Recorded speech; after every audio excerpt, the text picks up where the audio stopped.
भोलेनाथ की कृपा और राध्या की हिम्मत से अब रजनी माँ की हालत में सुधार आने वाला है।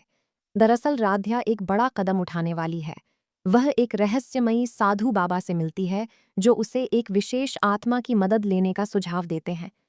बाबा बताते हैं कि यह आत्मा रजनी माँ की बिगड़ती हालत को ठीक करने में सहायक हो सकती है।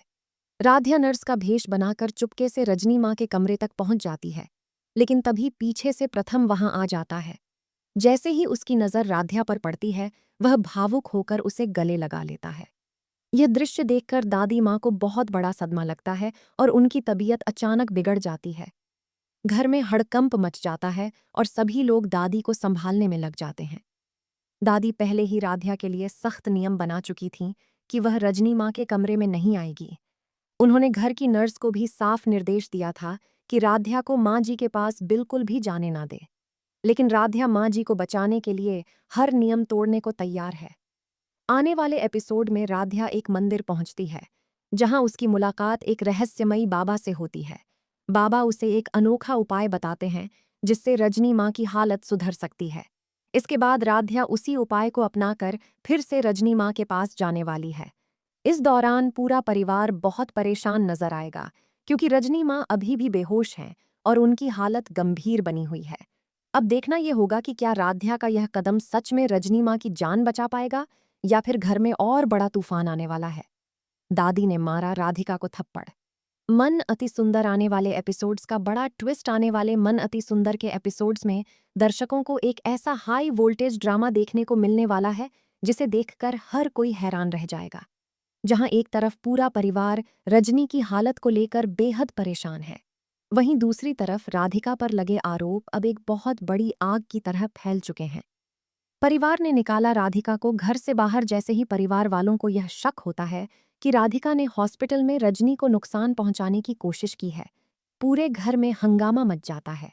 दादी सबसे पहले राधिका पर आरोप लगाती हैं और कहती हैं, मैंने पहले ही कहा था, इस लड़की पर भरोसा मत करो, ये घर के लिए खतरा है। निहारिका और बाकी घरवाले भी राधिका के खिलाफ खड़े हो जाते हैं। कोई भी उसकी बात सुनने को तैयार नहीं होता। राधिका बार बार सफाई देती है कि वह निर्दोष है, लेकिन कोई उसकी एक भी बात नहीं मानता।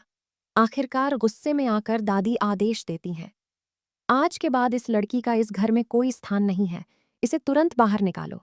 और फिर सब मिलकर राधिका को घर से बाहर निकाल देते हैं।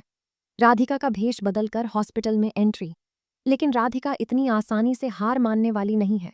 उसे यकीन है कि रजनी के साथ कुछ बहुत बड़ा गलत हो रहा है और इसके पीछे किसी की साजिश है। इसलिए वह नर्स का भेष धारण करके हॉस्पिटल में दोबारा एंट्री करती है, ताकि रजनी को देख सके और सच्चाई पता लगा सके। राधिका सफेद नर्स की ड्रेस पहनकर, चेहरे पर मास्क लगाकर और सिर पर कैप पहनकर हॉस्पिटल के अंदर घूमने लगती है। कोई भी उसे पहचान नहीं पाता। दादी को लग जाता है राधिका का पता, लेकिन कहानी में ट्विस्ट तब आता है जब दादी किसी काम से हॉस्पिटल आती हैं। उन्हें अचानक किसी नर्स की चाल ढाल पर शक होता है। दादी गौर से उस नर्स को देखती हैं और उन्हें महसूस होता है कि यह कोई और नहीं बल्कि राधिका है। दादी को गुस्सा आ जाता है कि जिस लड़की को उन्होंने घर से बाहर निकाला, वह फिर से लौट आई है।